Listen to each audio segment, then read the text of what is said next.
Bueno, en general, el capítulo hoy, mañana vamos a hablar de lo que son las artropatías seronegativas, ¿no? ¿Esto qué quiere decir?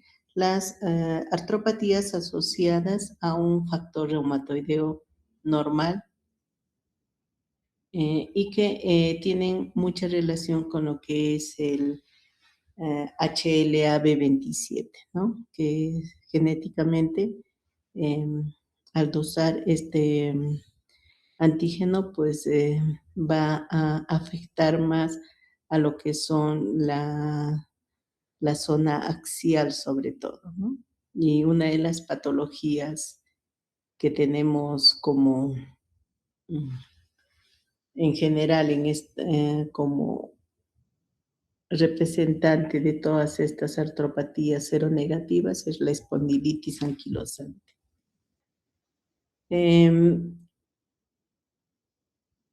¿Qué significa espondilitis anquilosante? Pues viene del griego anquilos, que es rigidez, y espóndilo, vértebras, ¿no? Va a decir una rigidez o una rectificación de lo que es la columna, la cual se produce por causas inflamatorias.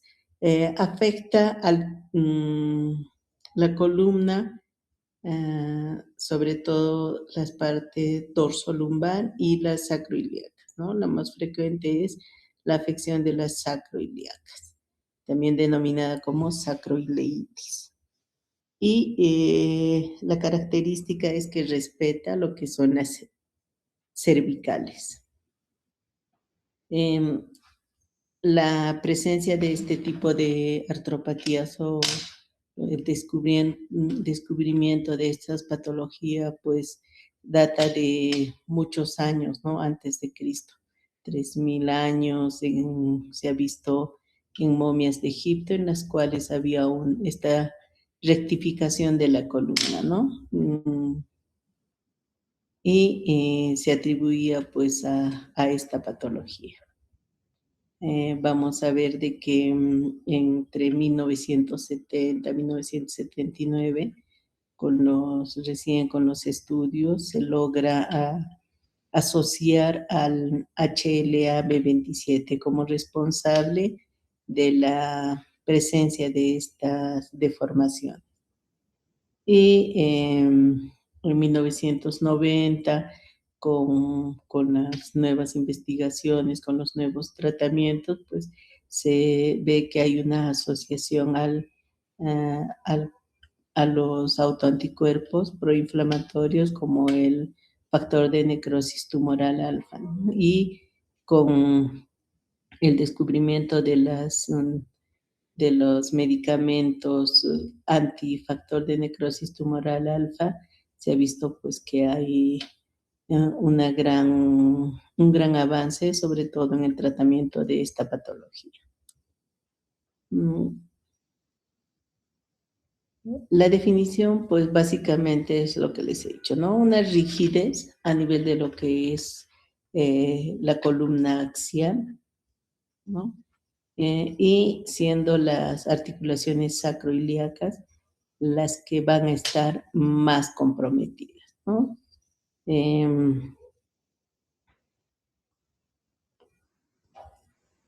Como les he dicho, puede afectar a toda la columna. Es muy raro verlo a nivel de cervicales. Generalmente va desde las dorsales, lumbares, y la que pues más se va a afectar es la sacroileitis. Las espondilopatías o espondiloartropatías seronegativas tienen la característica pues, de que cuentan con un factor reumatoideo negativo, ¿no? Y pueden tener un compromiso sistémico, ¿no? Y puede afectar a varias articulaciones, ¿no? Al hablar de afectación vertebral, pues vamos a ver que pueden estar afectadas varias vértebras. Doctorita, bueno, disculpe, estamos en la primera diapositiva todavía. ¿No está avanzando? A ver, a No, ver. por favor. A ver, chicas.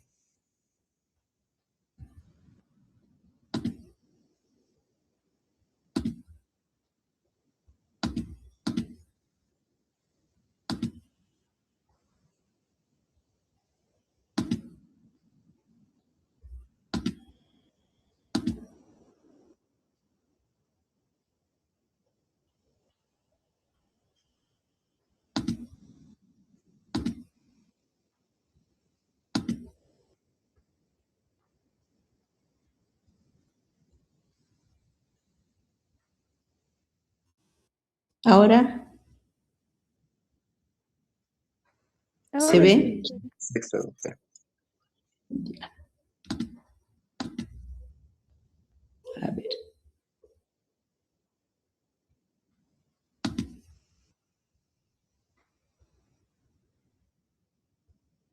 ¿A cambio? Sí, ok. Sí, ya, perfecto.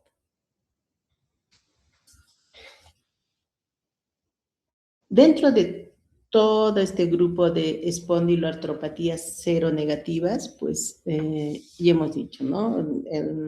La patología representante va a ser la espondilitis anquilosante, pero también vamos a tener, pues, las artritis reactivas, artritis enteropáticas o asociadas a inflamación gastrointestinal o procesos infecciosos gastrointestinales, la artritis psoriásica, ¿no?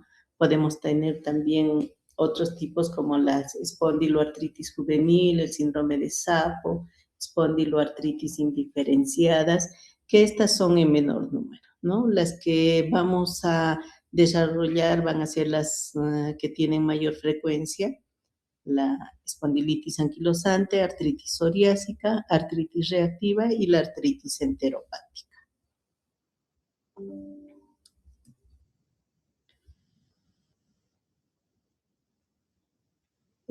Cuando nosotros hablamos de lo que es las espondiloartritis en general, vamos a ver pues de que de acuerdo a la localización se puede clasificar en dos tipos, ¿no?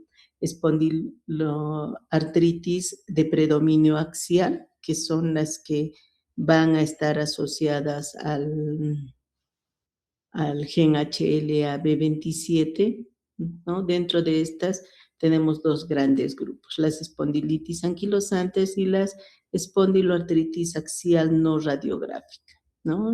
Más adelante vamos a ver las diferencias que hay en estas dos patologías y las espondiloartritis de predominio periférico que también están asociadas al HLA-B27, ¿no? Va a afectar a las articulaciones y vamos a ver pues que en este grupo van a estar las artritis psoriásicas, la artritis reactiva y la artritis asociada a enfermedades inflamatorias. Vamos a tener en cuenta pues de que estas patologías van a tener características, ¿no? Un proceso infeccioso previo, una patología psoriásica previa para poder colocar a nuestros pacientes dentro de estas patologías, ¿no? Vamos a ver pues que existen criterios de la Sociedad Internacional de Evaluación de Espondiloartritis, ¿no? Las cuales generalmente al clasificar este tipo de patologías o de espondiloartritis en dos grandes grupos, la espondilitis anquilosante propiamente dicha, en la cual vamos a ver esta rectificación o rigidez a nivel de la columna, ¿no? Y tenemos otro grupo de espondiloartropatías, que son las no radiográficas, que son pues un dolor a nivel articular, ¿no? Con rigidez matutina, pero la característica es de que no hay afectación radiológica, ¿no? Entonces, en estos pacientes vamos a ver que generalmente la afectación a nivel de la columna va a ser leve y el pronóstico es bueno, inclusive el tratamiento recuperatorio con terapias va a ser efectivo, ¿no? Y no vamos a tener, pues, secuelas, ¿no? Lo que sí va a ocurrir en las espondiloartritis, ¿no? En la espondilitis anquilosante. Existen varios criterios para clasificarlas. Cuando veamos diagnóstico vamos a ver. Uno de los primeros que se utilizó fue pues los criterios de Nueva York, ¿no? Que ahora están en desuso, son de 1984, ¿no? Donde en los criterios que se buscaban, pues se buscaba el daño estructural, ¿no? Que muchas veces no era de inmediato y cuando ya se hacía el diagnóstico, pues era un daño irreversible, ¿no? Entonces, posterior a esto, pues aparecieron los criterios de la Sociedad Internacional de Evaluación de las Espondiloartritis, y el 2009 al tener la resonancia magnética, ¿no? Que fue un gran aporte para poder hacer el diagnóstico de estas patologías, se ha podido diagnosticar de forma aguda la inflamación a nivel de las articulaciones sacroiliacas, ¿no? Cuando todavía no ha habido un daño estructural severo y con tratamiento y terapia hay una mejor, un mejor tratamiento en estos pacientes, ¿no? Oportuno el tratamiento de base, oportuna la terapia de rehabilitación, lo que conlleva a que estos pacientes pues tengan menor riesgo a tener limitaciones tanto en sus actividades diarias al caminar, ¿no? ¿Y cuál es la clínica? Pues ya les había dicho, estas al ser espondiloartropatías de predominio axial, el gen que va a estar asociado va a ser el HLA-B27. Una de las características es de que es un proceso inflamatorio crónico, como todas las enfermedades autoinmunes de etiología desconocida, ¿no? Puede afectar todas las zonas, ya les he dicho, desde columna dorsal, lumbar, pero lo más frecuente va a ser la sacroileitis, ¿no? Va a haber un proceso inflamatorio que va a hacer de que haya una inflamación y un daño estructural óseo en las articulaciones comprometidas, ¿no? Vamos a ver pues que hasta el 30% de los pacientes que tengan este proceso inflamatorio pueden llegar a tener un cuadro severo, ¿no? Y llegar a la anquilosis de las articulaciones, ¿no? Cuando va a afectar a lo que es los miembros inferiores, pues generalmente va a estar asociado a la afectación periférica, ¿no? Y también va a tener daño sistémico, ¿no? Una de las regiones o sistemas que más se va a afectar, pues va a ser el daño ocular, ¿no? En cuanto a las manifestaciones clínicas, al ser una patología, un proceso inflamatorio crónico, una de las manifestaciones clínicas o la primera manifestación va a ser el dolor, ¿no? Los pacientes pues van a venir con un proceso inflamatorio crónico, un dolor crónico, la característica va a ser de que este se va a exacerbar con el reposo. Muchas veces los pacientes se van a dormir y pues este dolor los despierta en la madrugada, ¿no? Inclusive no tienen un descanso cómodo, ¿no? Y generalmente pues adoptan posiciones antálgicas, lo que hace que este daño pues muchas veces sea más severo, ¿no? Y el otro síntoma principal que van a manifestar va a ser la rigidez matutina, ¿no? Estos pacientes cuando se van a dormir, pues al día siguiente, al tratar de levantarse, van a tener dificultad, ¿no? Muchas veces, pues, tienen que hacer ejercicios todavía para poder recién hacer sus actividades en el día, ¿no? Vamos a ver inclusive que en estadios avanzados puede producir problemas a nivel de lo que es la cavidad torácica, ¿no? Sobre todo una disminución de la capacidad pulmonar y estos pacientes pueden llegar a incluso venir a la consulta por problemas respiratorios, ¿no? Y en un inicio, pues la afectación cervical no se da, pero en fases avanzadas, pues ya puede afectarla, ¿no?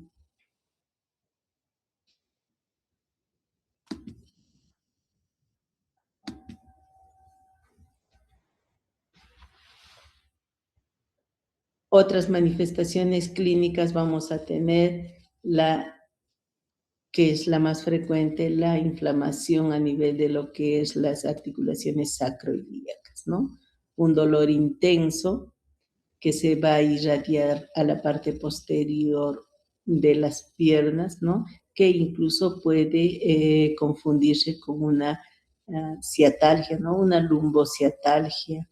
Entonces es muy importante que nosotros sepamos, a ver qué pasó, que nosotros sepamos hacer una buena anamnesis para poder identificar si estamos frente a una lumbociatalgia, que es un dolor mecánico, o a una sacroileitis asociada a una espondiloartropatía, ¿no? Las entesitis, ¿no? Sabemos que la entesitis, la entesis, pues es la zona donde se inserta el hueso, los tendones o músculos, ¿no? Y vamos a ver de que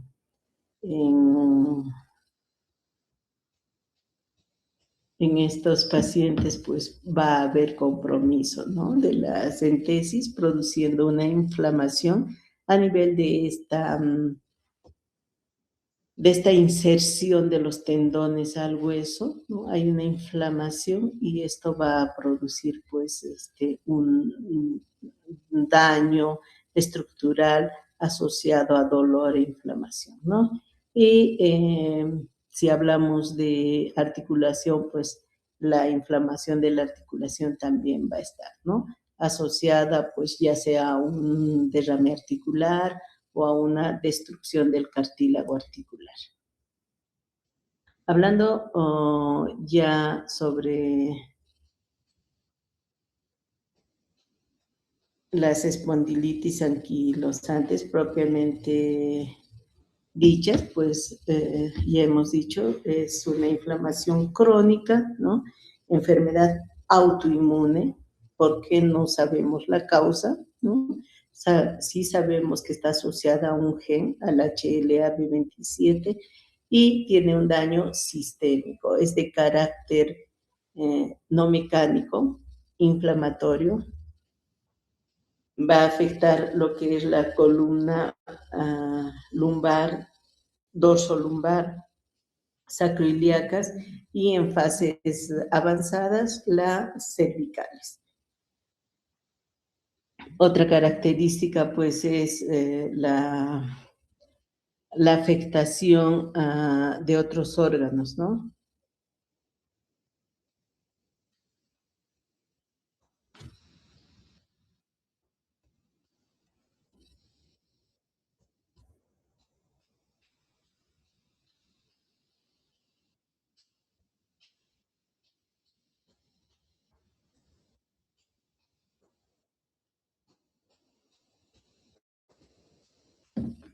vamos a ver de que en estos pacientes básicamente va a ser dolor articular o un dolor inflamatorio a nivel de lo que es la columna asociada a un factor reumatoideo negativo o normal, ¿no?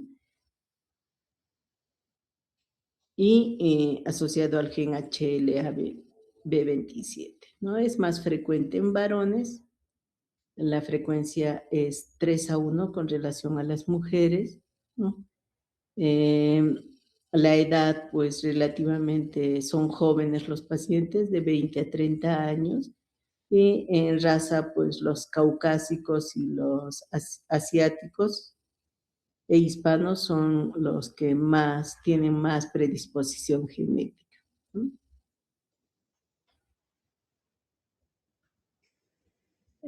Sin embargo, lo podemos encontrar en todo el mundo, ¿no? En todas las razas, claro que en menor porcentaje, ¿no? La raza caucásica y latinoamericana son las que tienen mayor predisposición genética.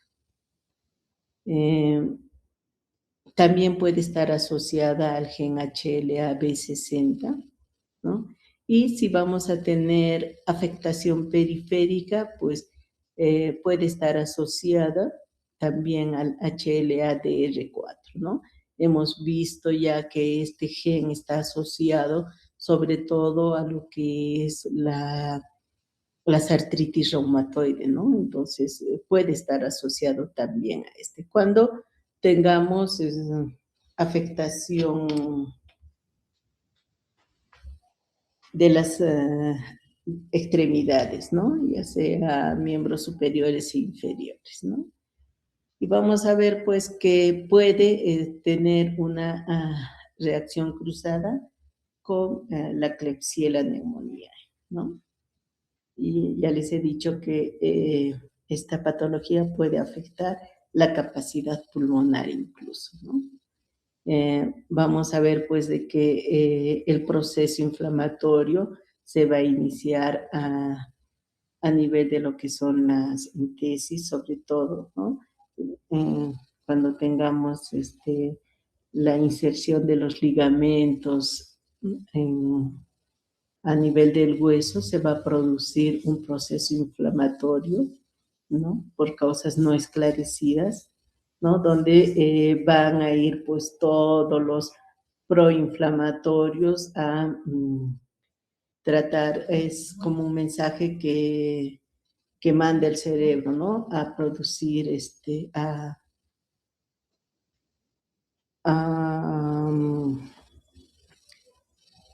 a querer proteger la articulación, ¿no?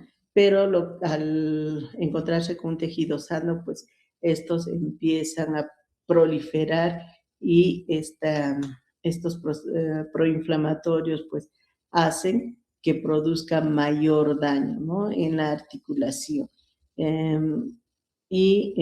Vamos a ver, pues, que va a producirse inflamación a nivel de la sinovia, derrame articular, una destrucción del cartílago articular y por ende va a producir la inflamación de esta articulación, ¿no? Y esto se da generalmente pues a nivel de las sacroilíacas, ¿no? Vamos a ver que la función de la entesis fibrocartilaginosa generalmente se va a delimitar en 3 aspectos, ¿no? Esta crea un anclaje de los tejidos blandos en el hueso, amortigua el estrés en las zonas de anclaje y promueve el crecimiento óseo. Al haber un proceso inflamatorio a nivel de esta zona, pues vamos a ver de que esta unión normal, ¿no? Que va a haber un anclaje de los tejidos en el hueso, ¿no? Y promover un crecimiento óseo se va a destruir, ¿no? Se va a destruir, ya no se va a producir esta protección, ¿no? Esta inserción de manera normal y esto pues va a producir un proceso inflamatorio crónico que a la larga va a producir incluso erosión y destrucción, ¿no?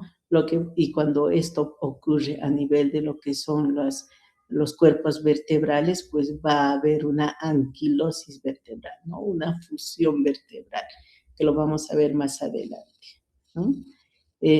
Acá tenemos, ¿no? Este es una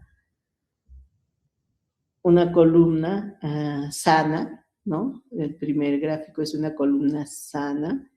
En el segundo vemos cuando ya hay un proceso inflamatorio, pero es un proceso inflamatorio temprano, ¿no? Donde hay inflamación a nivel de lo que es el cuerpo vertebral, pero no hay alteraciones en los espacios intervertebrales, ¿no? No hay destrucción todavía. Pero vamos a ver que en estadios crónicos, pues, esto va a empezar a producir la famosa fusión de las vértebras, ¿no? Y esto va a hacer de que la columna empiece a rectificarse, ¿no? A que pierda las curvaturas anatómicas normales y empiece a rectificarse y empiece a perder estos espacios intervertebrales, ¿no? Empieza a haber una fusión, lo que va a asemejarse a lo que a una caña de bambú, ¿no? Y este es uno de los signos que nosotros vamos a buscar en la radiografía de columna, ¿no? El signo de caña de bambú, que no es sino la fusión a nivel de lo que es las vértebras, ¿no? Inclusive con pérdida de los espacios intervertebrales, ¿no? En casos severos. En acá vemos más claro, ¿no? Miren, en la de arriba, pues, está bien, ¿no? El cuerpo vertebral, el espacio intervertebral, sin proceso inflamatorio, sin daño, ¿no? En cambio, abajo vemos que ya hay fusión, ¿no? Fusión de las vértebras, se empieza a perder lo que es el espacio y la vértebra, pues, empieza a verse como una sola estructura, ¿no? Y esto es lo que produce, pues, la inflamación y el dolor. Igual, en esta radiografía vamos a ver, ¿no? En la segunda radiografía, la primera vemos, ¿no? Los espacios intervertebrales normales, una columna con espacios adecuados, y en la del lado derecho, pues vemos ya una columna fusionada, ¿no? No tiene espacios intervertebrales, es como una caña de bambú, ¿no? Y este es el signo de caña de bambú que podemos ver en esta patología. Definitivamente, la zona que va a tener mayor compromiso va a ser la entesis, ¿no? Por eso es que está asociada a una inflamación de la entesis o una entesitis, ¿no? Y vamos a ver, pues, de que esto va a producir a la larga una rectificación de lo que es la columna.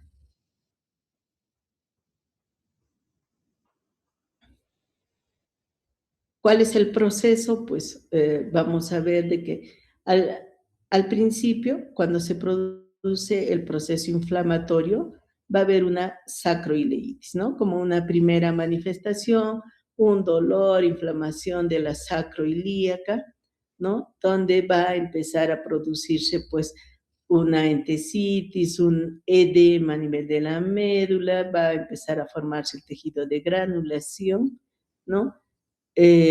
Van a actuar todo lo que son los proinflamatorios, macrófagos, linfocitos T, el factor de necrosis tumoral alfa, ¿no? Y estos van a condicionar a que se formen unos autoanticuerpos que van a hacer de que todos los bordes articulares sean reemplazados por un fibrocartílago, ¿no?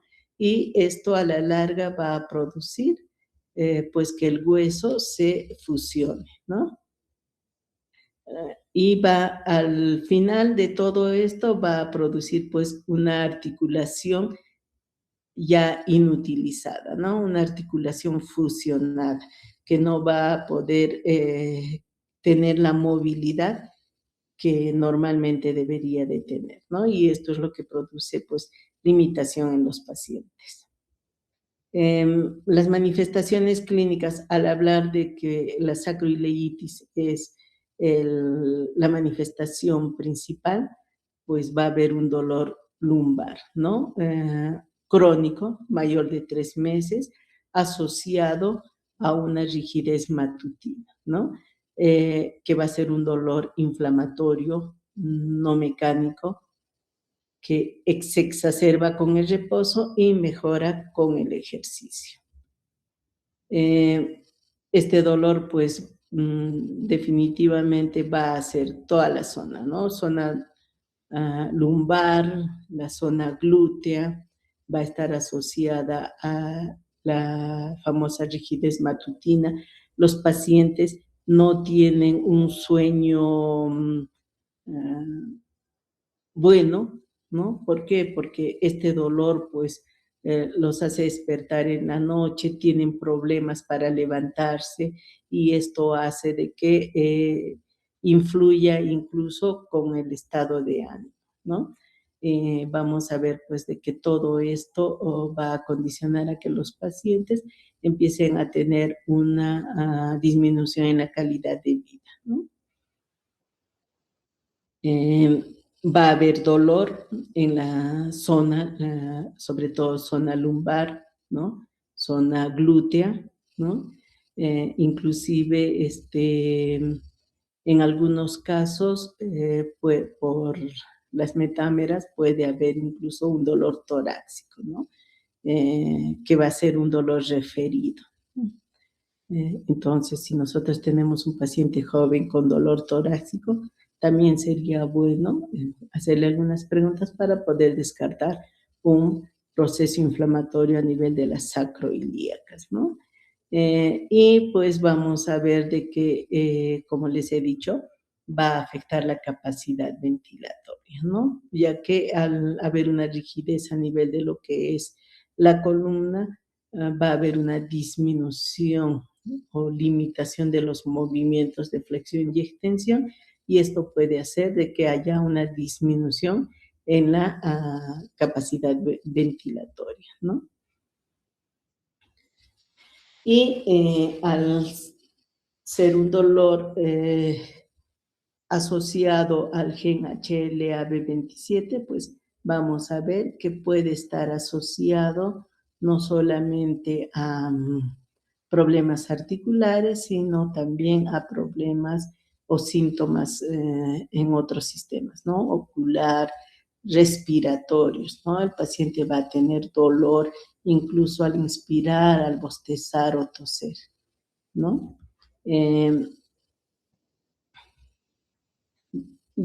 Al ser la articulación comprometida, las sacroiliacas, sabemos pues que esta articulación va a tener un dolor sordo, ¿no? Muchas veces pues el paciente no va a poder identificar muy bien la zona exacta donde es el dolor, entonces vamos a tener que ayudarnos con exámenes de imagenología, ¿no?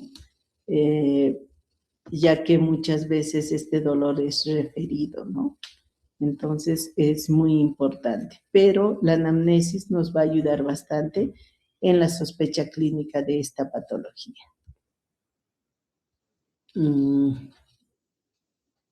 Puede estar asociada a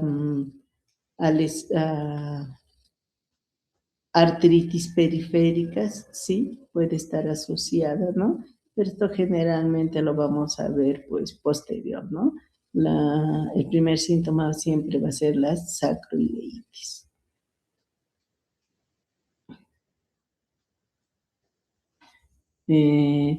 Bueno, en este gráfico vamos a ver cómo se produce, ¿no? La fusión a nivel de lo que es las vértebras, ¿no? se va a producir como un fibrocartílago que va a hacer pues de que esta columna se empiece a rectificar, ¿no? Y eso va a producir dolor en el paciente. La evolución de la enfermedad es variable, ¿no? Puede ser de larga data, ¿no? Desde meses, incluso años, ¿no? Que pueden venir los síntomas con mayor intensidad. Esto va a depender mucho de la actividad del paciente, ¿no? Los pacientes llegan a tener, pues, pérdida de lo que es la lordosis lumbar, ¿no? La cifosis dorsal y un aplanamiento torácico, ¿no? Y muchas veces la cifosis cervical lo que va a hacer que adopten posiciones, ¿no? Una postura inconfundible que ahorita les voy a mostrar el gráfico de cuál es la posición que los pacientes con espondilitis anquilosantes adoptan, ¿no? Esta, ¿no? ¿Qué hace? Hace de que al haber una rigidez en el cuello, tienden a que empiecen a tener una encorvación, ¿no? Y llevan la cabeza hacia adelante, ¿no? Es una posición antálgica que adoptan estos pacientes.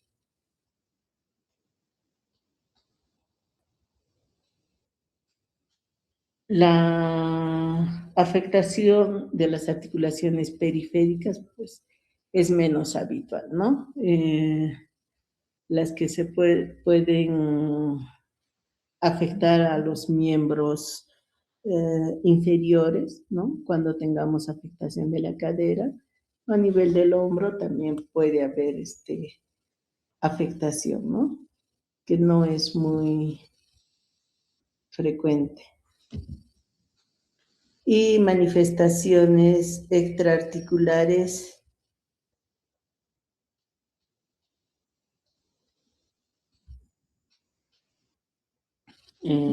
una de ellas va a ser pues la afectación ocular, ¿no?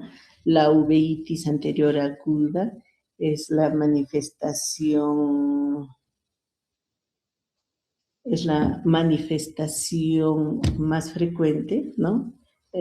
Puede estar asociada en un 25 a 30% a las espondilitis anquilosantes, ¿no? Y está caracterizada por un dolor unilateral, ¿no? Va a haber fotofobia, dolor, visión borrosa, lagrimeo, ¿no?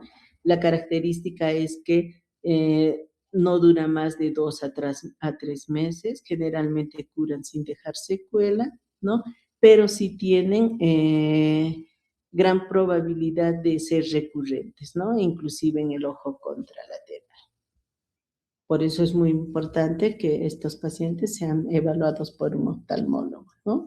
A nivel cardiovascular, la insuficiencia aórtica se puede dar en un 10% de los pacientes, sobre todo en pacientes mayores de 30 años, ¿no?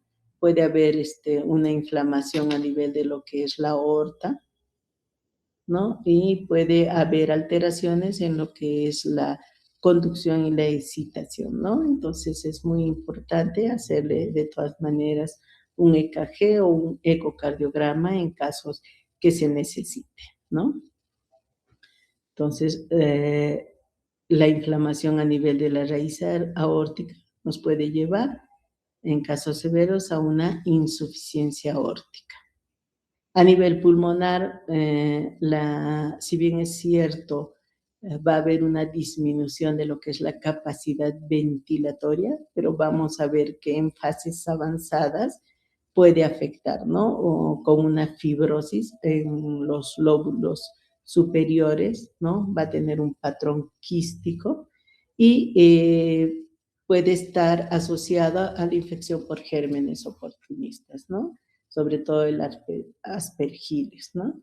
Y la clínica, pues, puede estar asociada a un dolor torácico, tos, incluso disnea y muchas veces incluso hemoptisis, ¿no?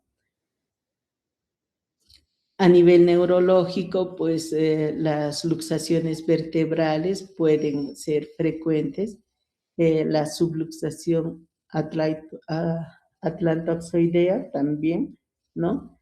Puede haber una cierta inestabilidad, sobre todo en C1 y C2, y una de las más frecuentes, pues, es el síndrome de la cola de caballo, ¿no? Que va a producir quistes aracnoideos, ¿no? Entonces, va a haber esta afectación neurológica, ya que estamos afectando a lo que es la columna, ¿no? A nivel genitourinario, pues puede estar asociado a una prostatitis crónica, ¿no? Y una nefropatía, ¿no? Por eso es muy importante pedirle, pues, la función renal, proteinuria a estos pacientes, ¿no? Puede estar asociado a una amiloidosis del 6 al 8% y una litiasis renal 9%, ¿no? Y estos pacientes pueden cursar con hematurias, ¿no? O proteinurias. Generalmente las proteinurias son mínimas, ¿no? No llegan a un rango nefrótico. A nivel gastrointestinal, pues vamos a ver de que puede estar asociado a un proceso inflamatorio del colon o del ilio, ¿no? Y a una enfermedad inflamatoria intestinal, aunque no es muy frecuente, ¿no?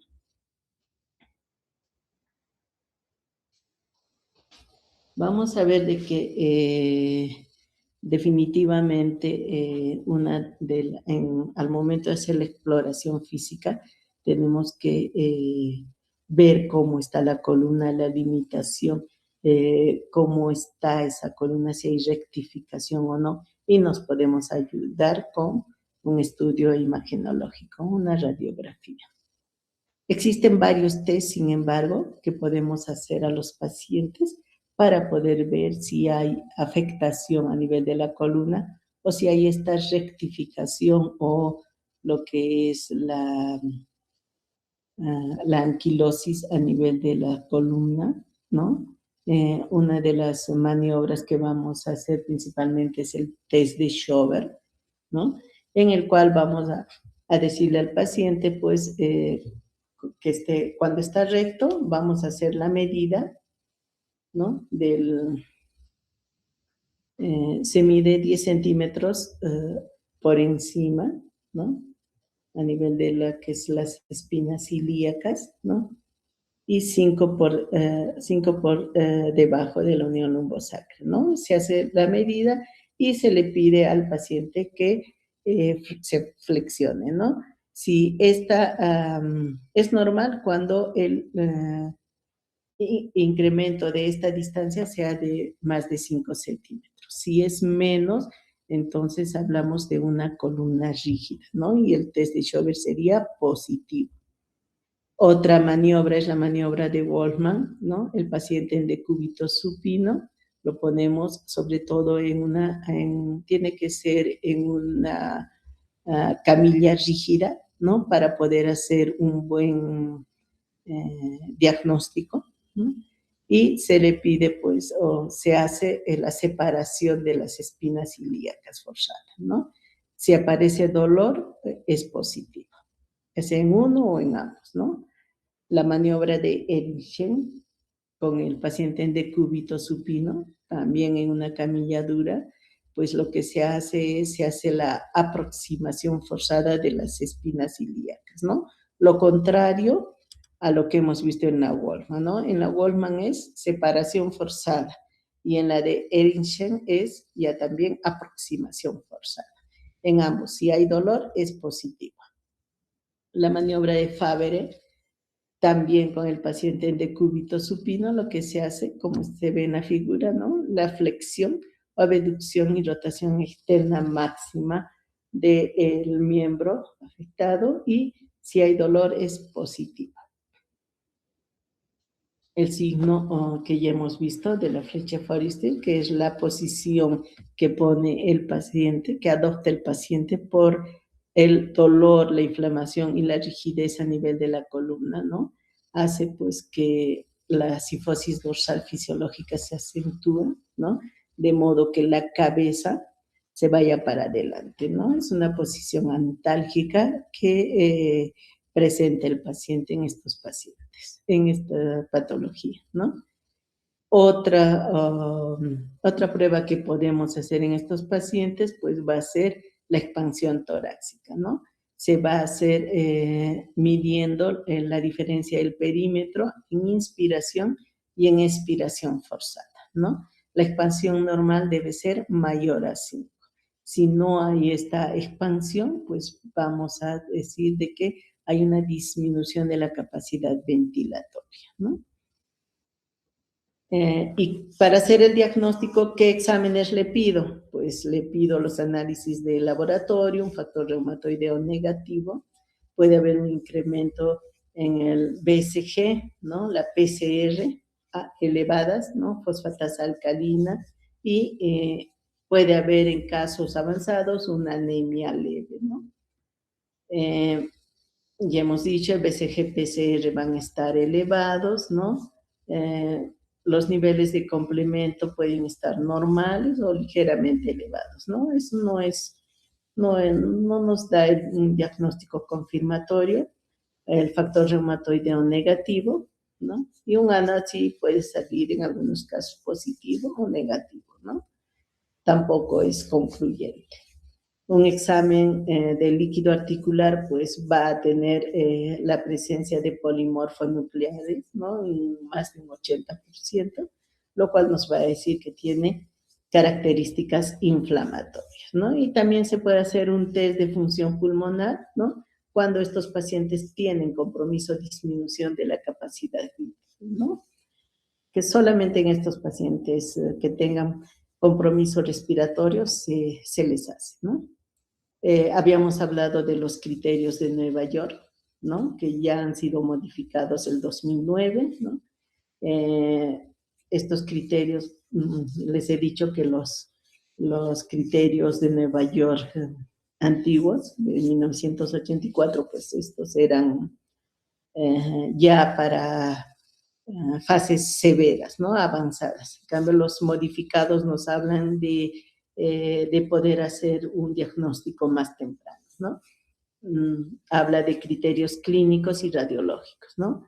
En los criterios clínicos vamos a tener un dolor lumbar de más de 3 meses que mejora con el ejercicio y se exacerba con el reposo, ¿no? Limitación de la movilidad de la columna lumbar en los planos frontal y sagital, reducción de la expansión torácica corregida por edad y sexo, ¿no? Y los criterios radiológicos, pues, vamos a ver cómo están las sacroiliacas y en qué grado están, ¿no? Si es más de 2 bilateralmente o una grado 3 o 4 unilateral, pues nos da el diagnóstico. Les voy a mostrar de acá un rato cómo se ve las sacroiliacas en la radiografía por grados, ¿no? Entonces, para hacer el diagnóstico que debo tener, un criterio radiológico asociado al menos a un criterio clínico, ¿no? Para decir que es una espondilitis anquilosante probable, puede haber 3 criterios clínicos, pero a nivel radiológico no vamos a encontrar ninguna alteración, ¿no? Y descartamos, pues, cuando no tengamos, ¿no? Ningún signo o síntoma. De repente por ahí una ligera sacroileitis grado 1, grado 2, pero que no tengamos la clínica, ¿no? Entonces esto nos descarta. Hablando de la sacroileitis en la radiografía, vamos a ver pues de que estos grados de afectación van a ser de 0 a 4, ¿no? Un grado normal, ¿no? Donde no va a haber ninguna alteración, ¿no? Va a ser una radiografía completamente normal. En el grado 1 vamos a ver ligeras alteraciones, ¿no? Pero van a ser inespecíficas, quizás un ensanchamiento del espacio articular ligero, pero no es concluyente, ¿no? Ese es un grado 1. El grado 2 vamos a ver que ya hay una pérdida de la definición de los bordes, ¿no? Articulares, una disminución del espacio articular, ¿no? Con un ligero estrechamiento e incluso puede aparecer erosiones, ¿no? El grado 3, pues ya vamos a ver de que ya empieza a ver, se pierde completamente este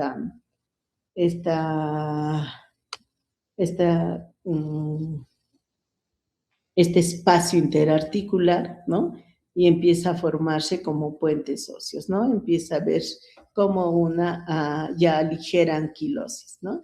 Y el grado 4, pues es cuando ya hay fusión, ¿no? Una anquilosis completa, donde ya hay, incluso el paciente ya no puede ni siquiera movilizar, ¿no? Las sacroiliacas.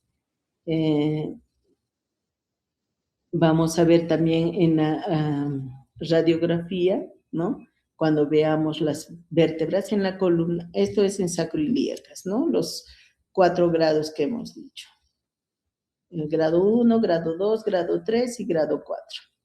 A nivel de lo que es la columna, vamos a ver, pues, que desaparecen los espacios intervertebrales, ¿no? Hay una disminución o bien fusión, ¿no? Fusión,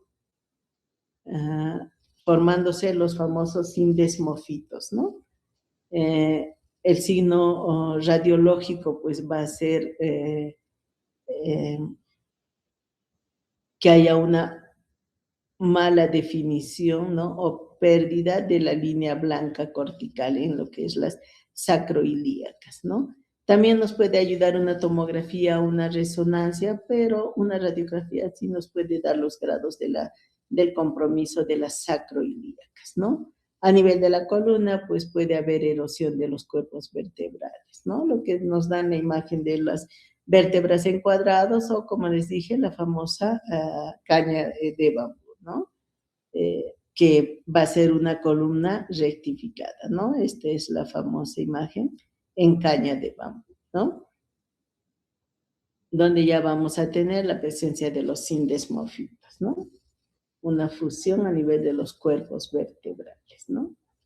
Entonces, la resonancia, la tomografía también nos puede ayudar a ver. Entonces, en estadios un poquito más iniciales incluso, ¿no? Vamos a ver pues que en la resonancia vamos a poder ver el signo de Romanus, ¿no? Que nos habla de una erosión en el ángulo anterior de 2 cuerpos vertebrales continuos, ¿no? Donde empieza ya a haber destrucción, ¿no? Y empiezan a fusionarse ambas vértebras, ¿no? Y puede estar asociado a osteoporosis, ¿no? Que también se puede ver en la resonancia. Y en cuanto a las espondilitis axiales no radiográficas, pues en estas la radiografía va a ser normal, ¿no? No se pide radiografía, ¿no? Porque no vamos a tener signos radiográficos como en las espondilitis anquilosantes, ¿no? Quizás una resonancia nos podría ayudar, pero generalmente nos vamos a ir más a lo que es los criterios clínicos, ¿no? En esta, pues, vamos a ver de que puede haber asociación a antígeno HLA-B27, ¿no? Vamos a ver de que contrario a lo que hemos dicho, la espondilitis anquilosante es más frecuente en varones, la no radiográfica es más frecuente en mujeres, ¿no? Menores de 45 años. Y el diagnóstico diferencial, ¿con qué vamos a hacer? Pues con todas las demás patologías, ¿no? Como las espondiloartropatías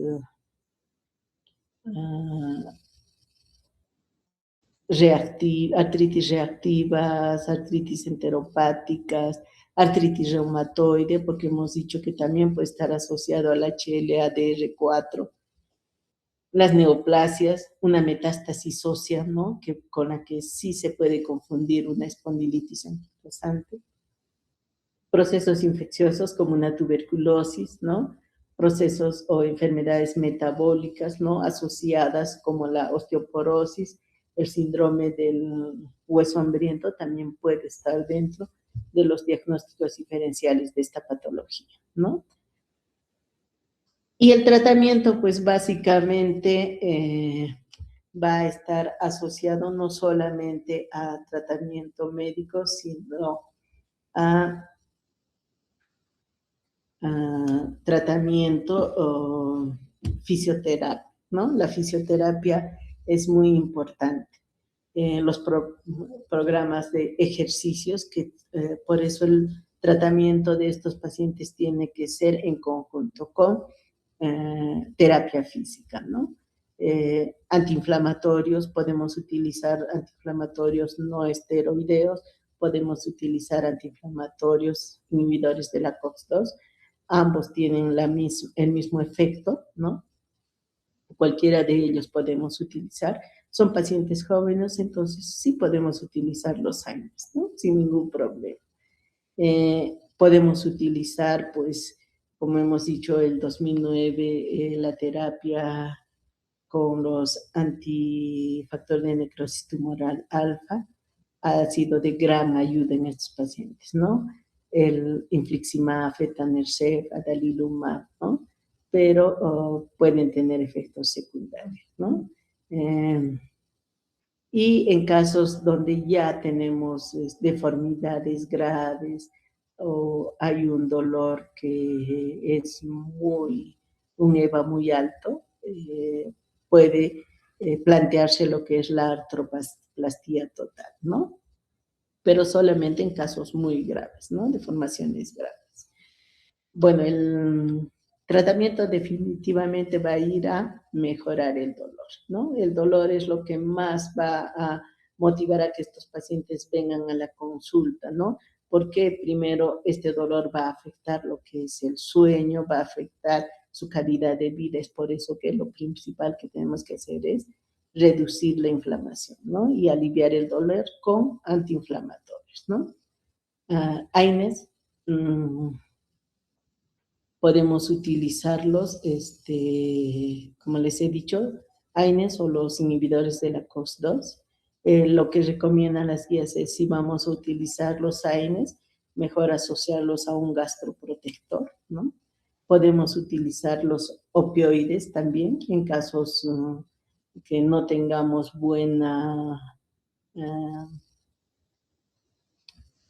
que la eficacia de los AINES no sea buena o los inhibidores de la COX-2, podemos utilizar un analgésico asociado a un opioide. El paracetamol y el tramadol es una buena asociación en estos pacientes, ¿no? Los corticoides, ¿no? Los corticoides también pueden ser muy...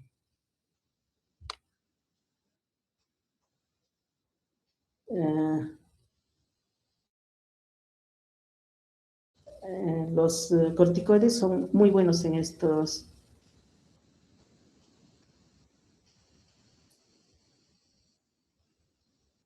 Los corticoides en estos pacientes, pues, van a ser de gran ayuda, ¿no? No solamente corticoides sistémicos o bioral, sino también vía tópica, ¿no?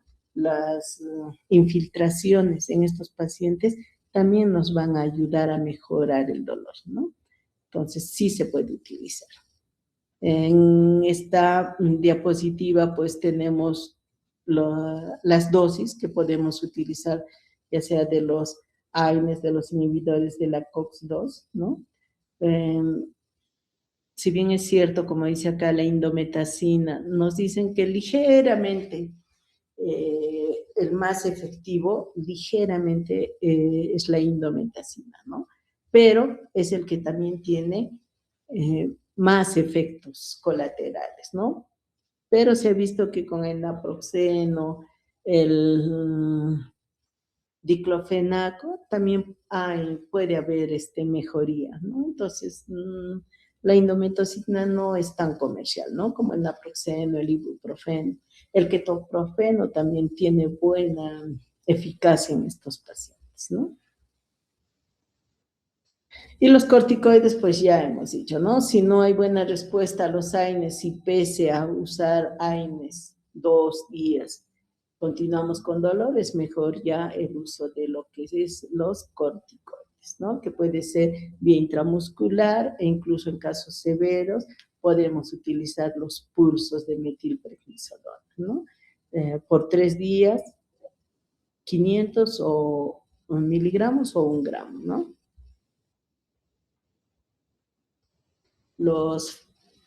Podemos utilizar también los famosos FAME, ¿no? Como inmunomoduladores, ¿no? La sulfasalacina, la acetoprida, ¿no? Vamos a ver que la sulfasalacina tiene buena acción, ¿no? A nivel de estos pacientes, ¿no? El metrotexate también lo podemos utilizar, pero no está en primera línea, ¿no? Y pues ya hemos dicho, ¿no? Que con los que sí hemos visto que hay mejor, más eficacia, los síntomas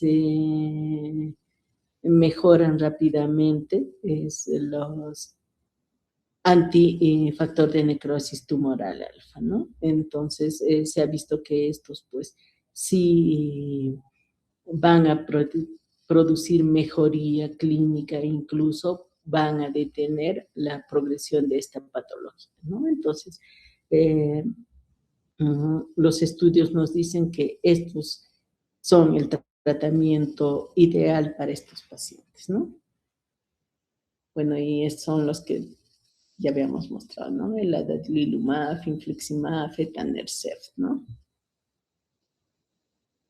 La fisioterapia es muy importante en estos pacientes, ¿no? Definitivamente no podemos iniciar la fisioterapia cuando el paciente todavía está con dolor, ¿no? 2, 3 días o incluso hasta una semana podemos dar antiinflamatorio, ¿no? Una vez que el paciente reduzca la inflamación, pues empezamos con la terapia, ¿no? La terapia de rehabilitación, cuando hay compromiso de la capacidad pulmonar, terapia respiratoria también, ¿no?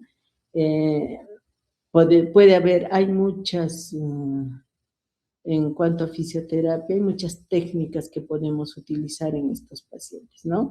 Desde ejercicios suaves, ¿no? Ejercicios respiratorios, electroterapia, ¿no? Entonces, todo esto vamos a poder utilizar, ¿no? Inclusive vamos a ver, pues, de que estos pacientes tienen que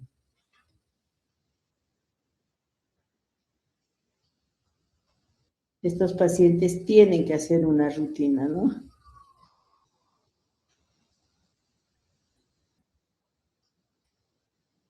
Para poder mejorar, poco a poco, ¿no? Sin esforzar mucho al paciente, poco a poco y adecuarse al ejercicio físico hasta que se habitúe a una rutina, ¿no? Y el tratamiento quirúrgico, pues, podemos dar cuando tengamos, como hemos dicho, ¿no? Alteraciones, deformaciones severas, ¿no? Cuando el paciente tenga mucho dolor, cuando la capacidad funcional esté muy comprometida, ¿no? Uno de los factores predisponentes es el tabaco, ¿no? Como hemos visto en la mayoría de las patologías, ¿no? Entonces, el tabaco, sí o sí, al paciente hay que decirle, ¿no? Que si fuma, deje de fumar, ya que esto va a coadyuvar a que este dolor, pues, sea mayor, se exacerbe, ¿no? Y disminuya la calidad de vida en estos pacientes, ¿no? Es muy importante que el paciente sepa de que el fumar va a darle un peor pronóstico, ¿no? Y los ejercicios, pues, pueden ser, ¿no? Aeróbicos, de estiramiento, pero progresivos, ¿no? El paciente no puede empezar con ejercicios rápidamente, tiene que ser de manera lenta, progresiva, ¿no? Para poder llegar a una rutina poco a poco. Si nosotros vamos a forzar al paciente a que haga ejercicios muy duros desde el inicio, pues lo único que vamos a hacer es empeorar el cuadro, ¿no? Y estos ejercicios deben estar asociados pues a una alimentación adecuada, ¿no? Una dieta variada, evitar todos los alimentos que puedan hacer que haya un incremento del colesterol, triglicéridos, ¿no? Que haya, el paciente debe de cuidar no entrar en sobrepeso, obesidad, ¿no? También tiene que cuidar lo que es las presiones en el trabajo, ¿no? No hacer esfuerzo físico, dejar de fumar sobre todo, ¿no? Entonces es muy importante un enfoque global de los pacientes, ¿no? ¿Y cuáles son las diferencias entre las espondilitis anquilosante y la no radiográfica? Pues vamos a ver que la espondilitis anquilosante vamos a tener las lesiones que hemos dicho, ¿no? La fusión de la vértebra, ¿no? La columna en caña de bambú, la afección de la sacroileitis. En cambio, en la no radiográfica no hay daño radiográfico. En la espondilitis, la limitación del movimiento de la columna puede ser severo, ¿no? Que va a dificultar que el paciente incluso pueda deambular. En cambio, en las no radiográficas es leve, ¿no? La espondilitis anquilosante es más frecuente en varones, ¿no? Y en la no radiográfica puede darse en varones y en mujeres, aunque es más frecuente en mujeres más jóvenes, ¿no?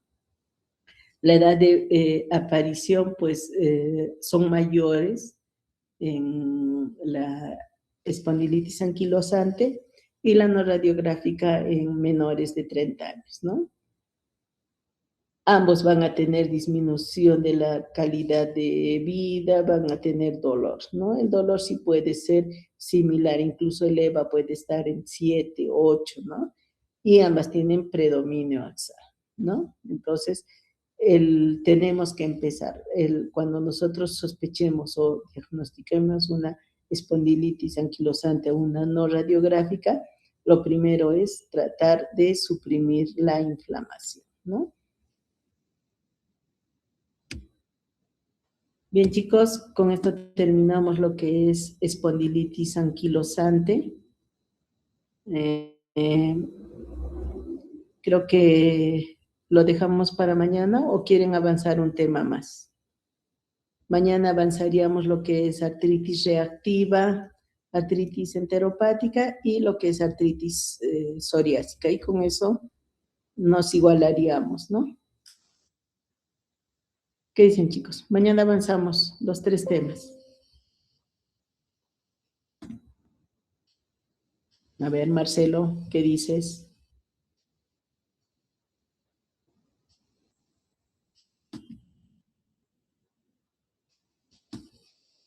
Chicos, ¿están ahí? Sí, doctora, buenas tardes. Cristel, ¿cómo hacemos? ¿Avanzamos un tema más o lo dejamos para mañana? Creo que mañana mejor avanzamos lo que es para que puedan diferenciar bien una artritis reactiva de una enteropática, ¿no?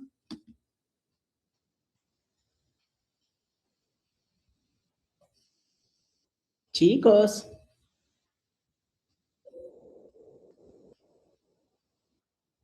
Doctora, ¿y habría la posibilidad de avanzar todo hoy día? O sea, de terminar los temas que faltan. Bueno, lo que el siguiente tema.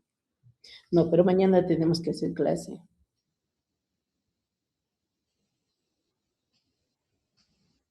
Porque tienen examen. Sí, doctorita, el martes tenemos endocrino. Endocrino tienen el martes. Ya. A ver. Ya. Avanzaremos entonces. Artritis reactiva y artritis enteropática. Ya.